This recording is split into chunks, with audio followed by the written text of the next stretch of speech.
សួស្តីអ្នកទាំងអស់គ្នាថ្ងៃនេះដែរយើងនឹងមកបន្តសាច់រឿងរបស់យើងដែលជារឿងបល្ល័ង្កត្រាអធិរាជដែលសាច់រឿងនៅក្នុងភាគនេះដែរគឺបានចាប់ផ្ដើមឡើងនៅពេលដែលការបង្ហាញខ្លួនរបស់ព្រឹទ្ធាចារ្យយ៉ាងហៅវីដែលគាត់គឺជាបងប្រុសរបស់ព្រឹទ្ធាចារ្យយ៉ាងហៅហានប៉ុន្តែខ្ញុំអត់ដឹងថាគាត់នៅក្នុងសម្ព័ន្ធអ្នកប្រយុទ្ធតបសេះអីព្រោះអីនៅក្នុងសម្ព័ន្ធវាមានព្រឹទ្ធាចារ្យច្រើនដែលការបង្ហាញខ្លួនរបស់គាត់នេះដែរក៏បានធ្វើឲ្យទស្សនិកជនក៏ដូចជាព្រឹទ្ធាចារ្យដទៃទៀតក៏មានការភ្ញាក់ផ្អើលខ្លាំងដែរតែយើងក្រឡេកមកមើលព្រឹទ្ធាចារ្យលីជាងជឿវិញដែលគាត់ក៏បាននិយាយថាដែលសូម្បីតែព្រឹទ្ធាចារ្យយ៉ាងហៅហានក៏បានចូលរួមនៅក្នុងការប្រកួតនេះដែរ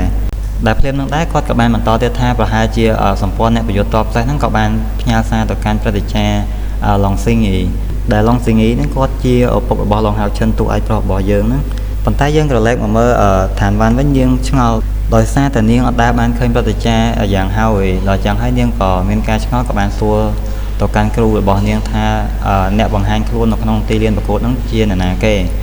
ដែលគាត់ក៏បានឆ្លើយតបទៅកាន់កូនសិស្សរបស់គាត់វិញថាអ្នកដែលឈរនៅក្នុងទីលានប្រកួតហ្នឹងគឺជា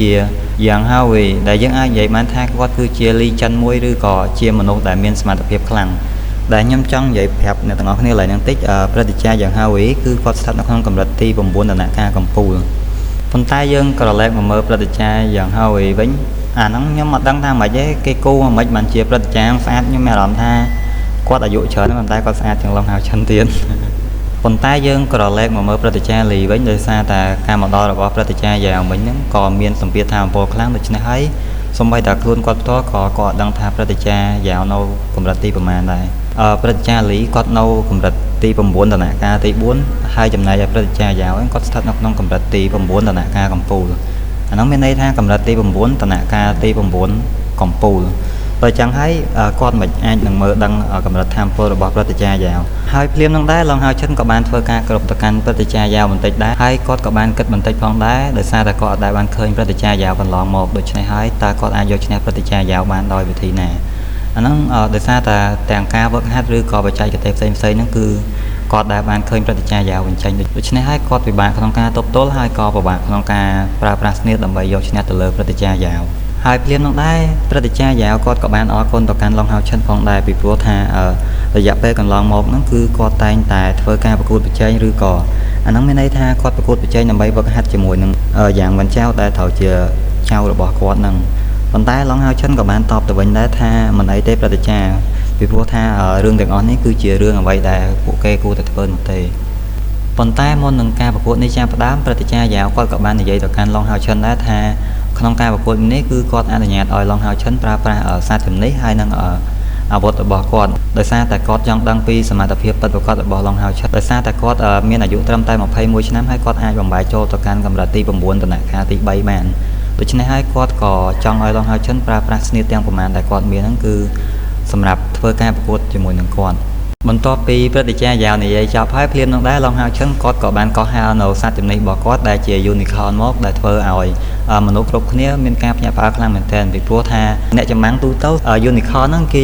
unicorn ធម្មតាប៉ុន្តែសម្រាប់ឡុងហៅឈិនវិញ unicorn របស់គាត់គឺជាស្ដេចនៃ unicorn ទាំងអស់ហេតុដូច្នេះហើយក៏បានធ្វើឲ្យមនុស្សគ្រប់គ្នាមានការភ្ញាក់ផ្អើលប៉ុន្តែយើងក៏លើកមកមើលព្រឹទ្ធាចារ្យយ៉ាងវិញគាត់ក៏បានប្រើប្រាស់ស្នៀតម្យ៉ាងដែលមានឈ្មោះថា Celestial Field ឬក៏ Star Field ដែលអាហ្នឹងគឺជាអំណាចនៃដែនថាមពលរបស់គាត់ហ្នឹង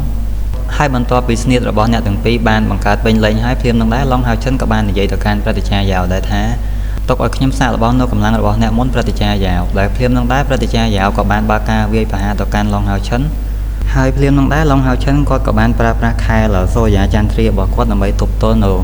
ៅស្នៀតវាយប្រហាររបស់ព្រឹទ្ធាចារ្យយ៉ាងហើយដោយសារតែកម្លាំងរបស់អ្នកទាំងពីរខ្លាំងដូចគ្នាក៏បានធ្វើឲ្យទីលានទាំងមូលគឺពោពេញទៅដោយកម្លាំងថាមពលរបស់អ្នកទាំងពីរប៉ុន្តែភ្លាមនឹងដែរឡុងហៅឈិនក៏បាននិយាយដែរថាតើនេះមែនទេគឺជាកម្លាំងរបស់ព្រឹទ្ធាចារ្យយ៉ាងប៉ុន្តែយើងក្រឡេកមកមើលព្រឹទ្ធាចារ្យយ៉ាងវិញបន្ទាប់ពីការវាយប្រហារនេះបានបញ្ចប់ទៅគាត់ក៏បាននិយាយដែរថាអាក្មេងនេះគឺពិតជាគួរឲ្យចាប់អារម្មណ៍មែនដោយអាចរងនៅការវាយប្រហាររបស់គាត់បានដោយមិនបានប្រើប្រាស់កម្លាំងពិតប្រាកដរបស់គេប៉ុន្តែយើងក្រឡេកមកមើលឡុងហៅឈិនវិញបន្ទាប់ពីការវាយប្រហារនេះចប់គាត់ក៏បានហោះឡើងលើហើយគាត់ក៏បានរួមបញ្ចូលស្នៀតមួយដែលស្នៀតនេះដែរគឺគាត់បានប្រើប្រាស់ថាមពលដាវរួមជាមួយនឹងសត្វ unicorn របស់គាត់ដែលធ្វើឲ្យមានកម្លាំងថាមពលយ៉ាងខ្លាំងហើយភ្លាមនោះដែរអ្នកទស្សនាគាត់ក៏បាននិយាយដែរថាកម្លាំងនៃការរួមបញ្ចូលនេះគឺពិតជាមានកម្លាំងខ្លាំងមែនទែនដែលកម្លាំងនេះស្ទើរតែអាចបំបែកផ្លៃវៀនប្រកួតនេះបានទៅហើយ ហើយបន្ទាប់ពីស្នៀតនេះបានរួមបញ្ចូលពេញលេញហើយឡុងហៅឈិនក៏បានបើកការវាយប្រហារទៅកាន់ព្រឹទ្ធាចារ្យយ៉ាវប៉ុន្តែយើងក្រឡេកមកមើលព្រឹទ្ធាចារ្យយ៉ាវវិញគឺគាត់ប្រើប្រាស់តែដៃម្ខាងទេដើម្បីទប់ទល់ប៉ុន្តែក៏អត់បានដឹងទេថាស្នៀតនេះគឺវាអត់បានវាយប្រហាររាងកាយរបស់គាត់ខាងក្រៅនោះទេប៉ុន្តែស្នៀតនេះដែរគឺបានវាយប្រហារទៅលើដែនធម៌ពលរបស់គាត់ហើយបន្ទាប់ពីការវាយប្រហារមួយក្បាច់នេះបានបញ្ចប់ទៅព្រឹទ្ធាចារ្យយ៉ាវគាត់ក៏បានកោតសរសើរទៅកាន់ឡុងហៅឈិនបន្តិចផងដែរដោយគាត់បាននិយាយថាតើអ្នកអាចធ្វើបែបនេះបានដោយរបៀបណាដោយអ្នកស្ថិតនៅក្នុងកម្រិតប៉ុណ្ណេះប៉ុន្តែអ្នកមានការយល់ដឹងអំពីដែននៃអំណាចធម៌ពលហើយអ្នកអាចវាយប្រហារដែនធម៌ពលរបស់ខ្ញុំដោយអ្នកមិនអាចឲ្យខ្ញុំវាយប្រហារតបទៅអ្នកវិញបានប៉ុន្តែឡុងហៅឈិនក៏បានតបទៅវិញដែរថាព្រឹទ្ធាចារ្យយ៉ាវដែនធម៌ពលរបស់អ្នកគឺវាពិតជាមានកម្លាំងខ្លាំងមែនទែនហើយវាគឺមិនងាយស្រួលក្នុងការបំបែកដែនធម៌ពលរបស់អ្នកនោះទេហើយឡុងហៅឈិនគាត់ក៏បានបន្តទៀតដែរថាប៉ុន្តែដោយសារតែគាត់គឺជាទេវបុត្រនៃពន្លឺដូច្នេះហើយរាល់អំណាចនៃពន្លឺទាំងអស់គឺស្ថិតនៅក្រោមការគ្រប់គ្រងរបស់គាត់ដូច្នេះហើយទើបគាត់អាចប្រើប្រាស់ធម៌ពលនៃពន្លឺដើម្បីវាយប្រហារកាន់ដែនធម៌ពលរបស់អ្នកហើយប្រើប្រាស់វាដើម្បីវាយប្រហារទៅកាន់អ្នកវិញហើយភ្លាមនោះដែរព្រឹទ្ធាចារ្យយ៉ាវគាត់ក៏បាននិយាយទៅកាន់ឡុងហៅឈិនវិញផងដែរដោយគាត់បាននិយាយថាតើអ្នកគឺជាមនុស្សដំបូងមែនទេដែលអាចធ្វើបែបនេះបានហើយប្រសិនបើអ្នកចង់ប្រើប្រាស់វាដើម្បីវាយបកមកកាន់ដែនអំណាចនៃធម៌ពលរបស់ខ្ញុំប៉ុណ្ណឹងគឺវាមិនគ្រប់គ្រាន់នោះទេដើម្បីវាយប្រហារអំណាចដែននៃធម៌ពលរបស់ខ្ញុំហើយបន្ទាប់ពីគាត់និយាយចប់ហើយគាត់ក៏បានប្រើប្រាស់នៅដែនធម៌ពលរបស់គាត់បំលែងទៅជាស្នៀតពីរដែលទី1នោះគឺជាអាវក្រោះសម្រាប់ការពារខ្លួនគាត់ហើយមួយទៀតវិញគឺជាស្នៀតវាយប្រហារបន្ទាប់មកគាត់ក៏បានប្រើប្រាស់ស្នៀតនេះគឺដើម្បីធ្វើការវាយប្រហារទៅកាន់ឡុងហៅឈិនប៉ុន្តែយើងក្រឡេកមកមើលឡុងហៅឈិនវិញគាត់ក៏បានបិទភ្នែកបន្តិចដោយគាត់បាននិយាយថាដល់ពេលដែលគាត់ត្រូវបញ្ចេញនៅសមត្ថភាពពិតប្រាកដរបស់គាត់ហើយដោយភ្លាមមកដែរគាត់ក៏បានប្រើប្រាស់ស្នៀតពីរដូចព្រឹទ្ធាចារ្យយ៉ាវដែរដោយទី1ហ្នឹងគឺជាអាវក្រោះរបស់អាវយៈហើយមួយវិញទៀតគឺជាស្នៀតវាយប្រហារដើម្បីទប់ទល់ជាមួយនឹងការវាយប្រហាររបស់ព្រឹទ្ធាចារ្យយ៉ាវហើយដោយសារតែការវាយប្រហាររបស់អ្នកទាំងពីរគឺជាការវាយប្រហាររបស់ជើងខ្លាំងកម្រិតទី9ភ្លាមនឹងដែរក៏បានធ្វើឲ្យទីលានប្រកួតទាំងមូលគឺស្ទើរតែខូចខាតទាំងស្រុងហើយខណៈពេលដែលការវាយប្រហាររបស់អ្នកទាំងពីរកំពុងតែប៉ះទង្គិចគ្នាភ្លាមនឹងដែរចិនជឿទៀនគាត់ក៏បានបញ្ជាឲ្យអ្នកការពារគឺប្រើប្រាស់ធម៌ពលដើម្បីបង្កើតជាshieldការពារដើម្បីការពារធម៌ពលរបស់អ្នកទាំងពីរគឺកុំឲ្យសាយភាយចេញមកខាងក្រៅប៉ុន្តែទោះបីជាមានការពារខ្លាំងប៉ុណ្ណាក៏ដោយក៏កម្លាំងរបស់អ្នកទាំងពីរក៏បានធ្វើឲ្យshieldការពារនេះគឺមានការប្រែបន្តិចផងដែរហើយបន្ទាប់ពីស្នៀតរបស់អ្នកទាំងពីរប៉ះទង្គិចគ្នាហើយយើងក៏បានឃើញថាមានបន្ទោះមួយដ៏ធំដែលបន្ទោះនេះដែរគឺស្ទើរតែប៉ុនទៅនឹងទីលានប្រកួតនេះបានទៅហើយដែលភ្លាមនោះដែរក៏បានធ្វើឲ្យទស្សនិកជនគឺមានការភ្ញាក់ផ្អើលពីព្រោះថាបន្ទោះនេះគឺវាមានឥទ្ធិពលខ្លាំងជាងបន្ទោះនៃជើងខ្លាំងកម្រិតទី9ធម្មតាប៉ុន្តែយើងក៏ឡែកមកមើលឈិនជឿទៀនវិញគាត់ក៏បាននិយាយដែរថាសំណាងល្អហើយដែលគាត់ប្រើប្រាស់shieldការពារដើម្បីការពារទីលានប្រកួតបានទាន់ពេលបន្ទាប់ពីការវាយប្រហារនេះបានបញ្ចប់ទៅក៏បានធ្វើឲ្យទស្សនិកជនពួកគេគឺពិតជាមានការចង់ដឹងហើយថាអ្នកណាគេគឺជាអ្នកឈ្នះនៅក្នុងការប្រកួតមួយនេះប៉ុន្តែបន្ទាប់ពីការវាយប្រហារនេះបានបញ្ចប់ទៅព្រឹទ្ធាចារ្យយ៉ាវគាត់ក៏បានសុំបោះបង់ការប្រកួតដោយគាត់នឹងទុកឲ្យឡុងហៅឈិនជាអ្នកឈ្នះដែលការបោះបង់ការប្រកួតរបស់គាត់នេះក៏បានធ្វើឲ្យឡុងហៅឈិនមានការឆ្ងល់ជាខ្លាំងផងដែរ